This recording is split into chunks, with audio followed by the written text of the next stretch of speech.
Rafa, Tarrada Pultón, El hijo del rey, es tu nueva novela y yo sé que esta época te encanta, que no los hechos, por supuesto, ¿no?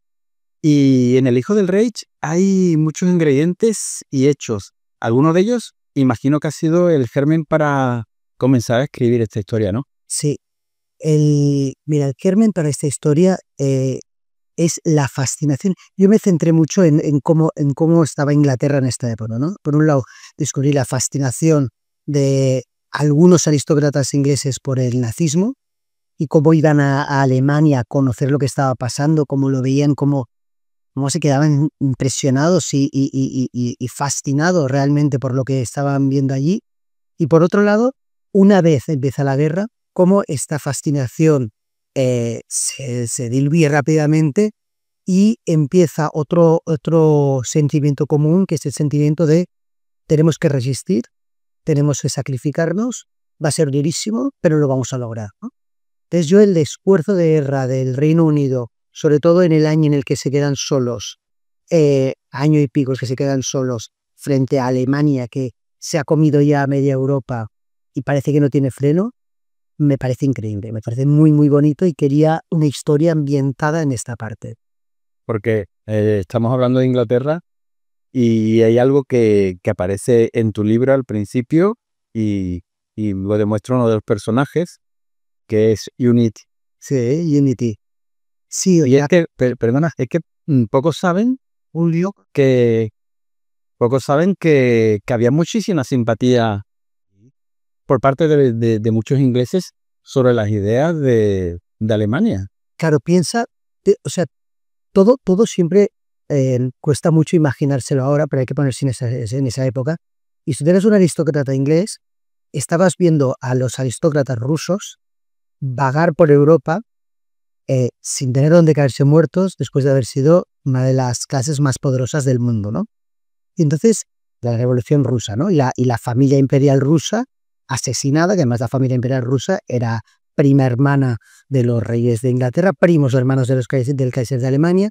Y entonces se encuentran que hay un movimiento nuevo que ha levantado Alemania y que se contrapone totalmente al comunismo, ¿no? Y lo frena y que lo odia, ¿no? Y que lo odia tanto como lo odiaban ellos. Y entonces, claro, es una combinación que a ellos les seduce mucho. Y claro, este tío está totalmente en contra del comunismo igual que nosotros. Y además, mira lo que ha hecho con Alemania. Alemania se levantado de sus cenizas, el Tratado de Versalles les había humillado muchísimo y de repente Alemania vuelve a ser una superpotencia y, y este es el tipo de persona que necesitamos nosotros, ¿no? Y esta novela se desarrolla durante la Segunda Guerra Mundial, pero es sobre todo una novela de espías, donde despliegas todo el conocimiento sobre ese mundo. ¿Qué te ha parecido el mundo de los espías? Mira, y el mundo de los espías a mí me parece muy atractivo porque para ser espía me gustan los libros de gente inteligente, ¿vale? O sea, de que los protagonistas sean inteligentes. Los espías suelen ser muy inteligentes porque tienen que tener la cabeza muy fría, porque tienen que entender que el fin es más importante que los medios y que los justifica, ¿no? Que se hacen amigos de gente que luego van a traicionar. Todo el rato pensando en que si ellos ganan la guerra lo antes posible, acortan la guerra, salvan vidas, y entonces que todo lo que pase en medio, ellos tienen que ser capaces de superarlo, ¿no? Entonces, el espía como persona que actúa sola o muy sola, que se acerca a la gente, que está todo el rato realmente en la boca del lobo, está dentro de la boca del lobo todo el rato y circulando por ahí, viendo de dónde saca información, cómo la mueve, cómo la trata, cómo hace para esconderse él, cómo disimula su personalidad, cómo disimula sus creencias, ¿no? sus filias. Eh, me parece que hay que tener una cabeza muy, muy priorizada. Es muy interesante porque además, con el tema de los espías, vengo a España y explico que en España teníamos muchos espías en esta época, ¿no? Y como muchas operaciones muy, muy importantes se desarrollaron en España, que siempre parece que nosotros no estábamos en la Segunda Guerra Mundial. A nosotros, por donde estamos situados geográficamente, es muy difícil que escapemos de un conflicto que pasó en Europa, para bien y para mal, bueno, para mal. Sí. Y en este caso tampoco lo pudimos hacer, ¿verdad? Decías que a los espías rara vez se les vengaba, solo se les olvidaba. Y me ha sorprendido mucho la cantidad de personas que que por circunstancias especiales se convertían en espías o en colaboracionistas, ¿no? Sobre todo porque eran gente normal Sí, y que en ese momento pues les pillaba en una situación y en un lugar donde se tenían que reconvertir para poder apoyar o colaborar en un conflicto que no les pasaba de largo. Entonces, yo quería preguntarte, ¿te ha sido más difícil quizás crear un personaje en esas situaciones? sí, claro, o sea, realmente la manera que se tenía de captar a los espías era eh, empezando con cositas muy pequeñas, con, oye, estuviste no sé dónde, quién había allí? Oye, hablaste con tal, ¿qué tal es? ¿Sabes? Entonces, con informaciones muy pequeñitas, por eso hay un salto desde del informador al espía. Informadores alemanes se cree que eran alrededor de 28.000. Espías alemanes en España en ese momento eran 2.000, alrededor de 2.000. Pues fíjate la diferencia, ¿no? Pero de estos 28.000, los 2.000 habían sido informadores antes. Entonces, oye, pues este se involucra bastante. Oye, pues este está llegando, este es amigo de este otro. Entonces, allí iban tirándole al suelo y iban dando visiones cada vez con más importancia. Y también hacía que estos espías cada vez se ganaran más confianza, claro, o sea, la primera, y al final ya creían ciegamente en ellos. Y esto tenía ventajas para los dos lados, porque muchas veces pues, los espías ya desde el principio eran agentes del otro lado. También había espías que la gente se pensaba que esta señora de 60 años que vive aquí, que tiene un perrito y que tiene un huerto y tal, esta no puede ser espía. Pues es que esta señora en realidad es espía desde hace 30 años. ¿No? Es una célula durmiente que pusieron aquí los alemanes, que tiene una vida completamente inglesa o completamente española, que tiene marido, que tiene trabajo, que tiene todo, y un momento dado se le activa. Ahora ya tienes que ser espía, ahora empiezas a trabajar para nosotros, ¿no? Entonces el mundo del espionaje es muy, muy rico en esto, ¿no? Y hay se valen mucho de la personalidad de cada uno y de los contactos de cada uno y de por dónde se mueve para crear una figura ficticia que es la que empieza a informar y la que empieza a trabajar. Esta novela es una novela coral en la cual comienza con una chica que trabaja en casa de unos nobles ingleses, una simpatizante de estas ideas alemanas, que está en Alemania y allí, pues digamos que es forzada por un alto cargo alemán y se queda embarazada. Ella huye con ese hijo, pero luego, digamos que los altos estamentos del partido nazi, pues van a buscarla, es porque quieren. Digamos que ese hijo, al ser de un personaje importante, pues quieren recuperarlo, ¿no? Ese es el hilo por el que empiezas a tirar de toda la novela, que luego se convierte en una novela coral, donde aparecen muchas historias de espías, de familias, pero hay un personaje que no es humano y que a mí me ha llamado mucho la atención, que yo me he divertido mucho conociendo todos sus entresijos, que es las mansiones. Sí, claro. No es humano, pero tiene mucha vida. Claro. Entonces, ¿qué te ha parecido ese mundo de las mansiones que tú describes aquí? A mí me parece impresionante, sobre todo por una cosa, y es la generosidad y la dedicación de estas personas a sus casas. O sea, los dueños de estas casas, aún hoy en día, lo siguen viendo, siguen sintiéndose ellos como depositarios y no propietarios de la casa, ¿no? Tienen la obligación de que esta casa continúe para la siguiente generación y hacer todo lo posible para que pase a la siguiente, la tenga en el mejor estado, ¿no? Es como el hilo conductor de su familia. Y entonces la vida en estas casas inevitablemente se ha tenido que ir adaptando. Muchas no han sobrevivido, muchas sí, pero se ha ido adaptando a las circunstancias de cada uno. Y en Inglaterra es chocante que haya todavía varias o muchas que siguen funcionando y sigan funcionando bien, ¿no? Y han salvado guerras, han salvado cambios de la sociedad muy importantes. Estas casas estaban pensadas para ser el motor de una comunidad agrícola muy grande y realmente la comunidad agrícola pues ya no era tan importante y la gente se había ido del pueblo, o el servicio de las casas precedía trabajar en otros sitios y entonces ya no había servicio y entonces había un problema. Entonces la vida en las casas de campo inglesas es muy vistosa, es muy rica y, y es muy especial porque además, por un lado, está muy entregada a la tierra, pero luego es muy sofisticada. O sea, eran obras de arte espectaculares que iban a buscar por toda Europa. Tenían la arquitectura misma de la casa, reflejaba muy bien las diferentes modas de cada época. Y, y lo que pasa en este libro es que explico bien esto porque me fascina absolutamente todo lo que tiene que ver con este modo de vida. En la novela nada es lo que parece y todos juegan al engaño. ¿Ha cambiado mucho el guión inicial para conservar este efecto? Mm, Mira, lo que ha pasado es que los personajes de principio han cogido más fuerza algunos, ¿no? Al final, cuando tú haces un libro también en el que el marco es la Segunda Guerra Mundial, surge mucha información en la que quieres implicar a tus personajes. Lo que pasa es que hay algunos personajes a los que les pega, él va con su carácter implicarse, y otros a los que no les pega, ¿no? Pero sí que me gusta pensar que todos los personajes han tenido una evolución durante el libro, ¿no? Que el personaje que conocemos en las primeras páginas cambia en las últimas, ¿no? O sea, que tiene una evolución y que probablemente te diría que casi todos mejoran. La guerra los hace mejores a la mayoría, porque la guerra les pone frente al espejo, les hace reconocer lo que es importante, les hace involucrarse en cosas que a lo mejor nunca hubiesen pensado en involucrarse, y aprenden a discernir lo importante de sus vidas, ¿no? Y realmente ellos empiezan la guerra con una serie de elementos y cuando acaba la novela han descartado algunos elementos y han incorporado otros que son los que consideran importantes. El amor, sobre todo, del personaje de Félix, que es uno de los protagonistas. Él empieza como un gran seductor, va de flor en flor, etc. Y a él le gusta su vida ligera y le gusta ligar cada noche con una diferente y le gusta no participar en la guerra y le gusta estas cosas.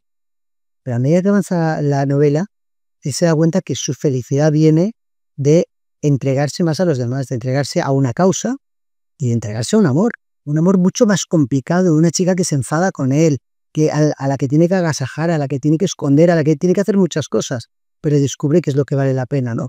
Que es más potente un amor que te da momentos de muchísima intensidad, aunque luego tengas unos malos, que una cosa más plana y más ligera que luego que acaba que no te moje, no te aporta en realidad nada. La transformación de Félix es increíble. De hecho, a mí me caía mal al principio y luego, pero al final me ha ganado. Puede ser. Entiendo, Rafa, que salvo personajes como Rudolf Hess, Unity, el propio Himmler, Canaris, ¿el resto son ficticios o hay alguno que te haya inspirado en...? Los personajes de las embajadas todos son reales.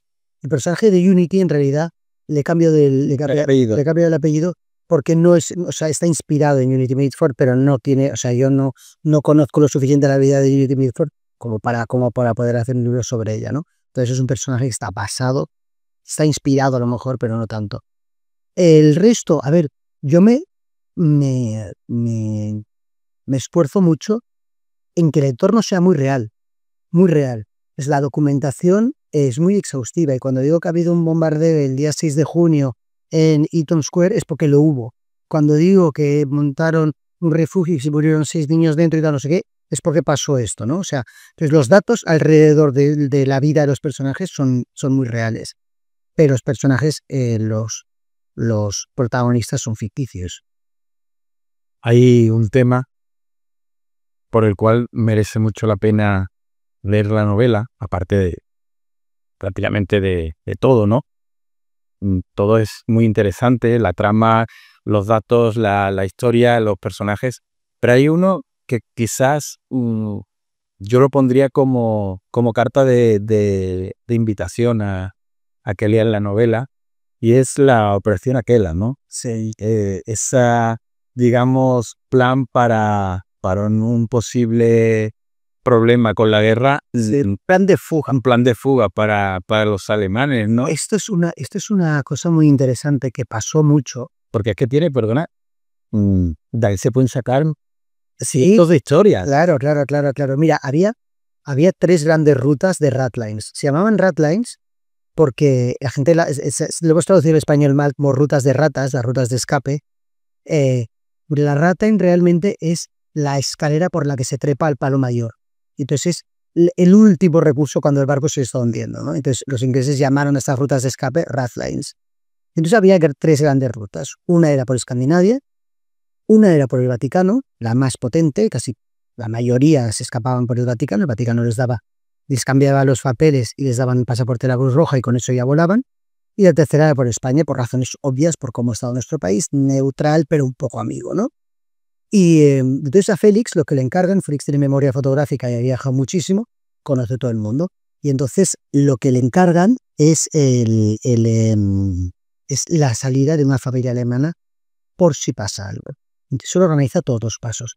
Y la ruta que se plantea es una ruta que es bastante real, porque todos los sitios de los que hablo existen y todos los sitios han sido sospechosos de participar de las Red Lines.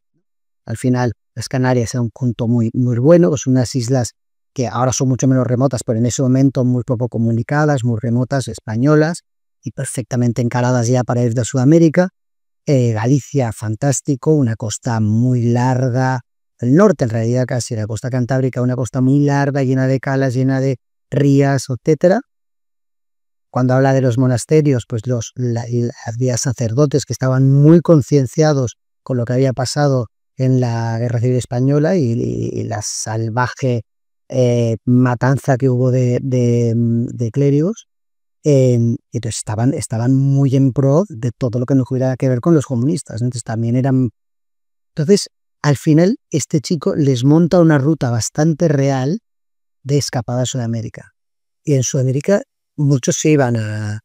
Sí, pero sobre todo Argentina era un buen sitio, porque al final el gobierno argentino estaba muy en pro de los nazis, de Gustavo. Y había comunidades de alemanes importantes. Y entonces, a día de hoy se sigue especulando mucho con diferentes sitios donde se escondieron y se encontraron a muchos nazis en Alemania, ¿no? Entonces, esta familia está organizándose esto, que se lo organiza a través del protagonista, ¿no? Y ya para finalizar, Rafa, a lo largo de la novela vemos cómo se va desarrollando la guerra, ¿no? Entran de Estados Unidos en el conflicto, Alemania pierde la batalla con Rusia allí en la propia URSS y retrocede, y vemos cómo evoluciona la guerra.